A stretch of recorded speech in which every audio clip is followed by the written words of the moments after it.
जन्मकुंडलीतील गुरु. तर मित्र हो, जन्मकुंडलीत रवी म्हणजे राजा, चंद्र म्हणजे राणी, मंगळ सेनापती, बुध युवराज, तर गुरु सचिव, सहाय्यक, पीए, मार्गदर्शक, ज्ञान, सुख, शांती, समाधान, आनंद, वैभव, यश, कीर्ती, धर्म, नैतिकता, शिक्षण, संपन्नता, संतती, भाग्य, आयुष्यात पेस, जागा, वाव निर्माण करून देण्याचा एकमेव कारक म्हणून जन्मकुंडलीत गुरुला विशेष महत्त्व आहे. गुरु अनिष्ठ असेल आणि बाकी ग्रहांची साथ नसेल तर अशा व्यक्तीला अनेक अडचणीला सामोरे जावे लागते. तर मित्रांनो, एका गावात एक भोंदू गुरु आला होता. तो स्वतःला मोठा सिद्ध पुरुष म्हणवत असे. तो लोकांना सांगायचा, माझ्याकडे अशी गुप्त शक्ती आहे की तुमची सर्व दुःखे नाहीशी होतील, पण यासाठी मात्र मला दक्षिणा द्या. गावातील लोक त्याच्या बोलण्याला भुलून कोणी दागिने तर मित्रांनो कोणी कर्ज काढूनही त्याला पैसे दिले. तो रोज नवे आश्वासन द्यायचा, पण कोणाच्याही आयुष्यात काहीही बदल होत नव्हता. काही दिवसांनी गावात पाण्याची टंचाई निर्माण झाली. विहिरी आटू लागल्या. भोंदू गुरुने घोषणा केली, प्रत्येक घरातील लोकांनी मला पैसे द्या, मग मी पाऊस पाडेन. लोक पैसे गोळा करू लागले. त्याच गावात एक ज्ञानी वृद्ध सत्पुरुष होता.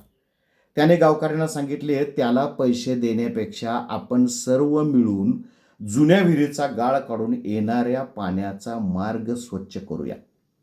मित्रांनो, काही लोक ज्ञानी सत्पुरुषांबरोबर गेले तर काही भोंदू गुरुवर राहिले. आठवडाभर गावकऱ्यांनी मेहनत केली.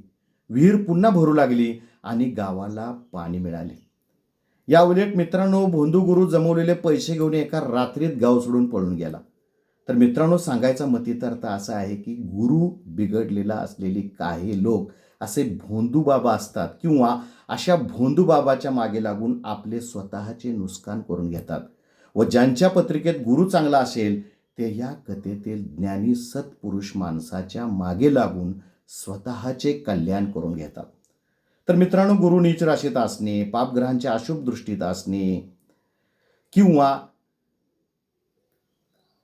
अयोग्य मार्गदर्शन न मिळाल्यामुळे अज्ञान, उशिरा भाग्य, वैवाहिक जीवनात अडचणी, संततीबाबत विलंब, धार्मिक, आध्यात्मिक, नैतिक मूल्याबाबत संभ्रम, यकृत, लठ्ठपणा, मधुमेह, पचनाशी संबंधित काही समस्या, तर अशा व्यक्तीच्या संपूर्ण पत्रिकेतील इतर सूक्ष्म ग्रहांचा अभ्यास करून त्याचे अज्ञान नष्ट करून त्याला पुढे जाण्यासाठी मार्ग मोकळा करून देण्यासाठी तज्ज्ञ ज्योतिषाने योगशास्त्रातील ध्यान, साधना, योगनिद्रा, त्याचबरोबर काही उपासना सांगितल्यास तमसोमा ज्योतिर्गमय या उक्तीप्रमाणे हे व्यक्तिमत्व अंधारातून प्रकाशाकडे नक्कीच जाण्याची शक्यता असते.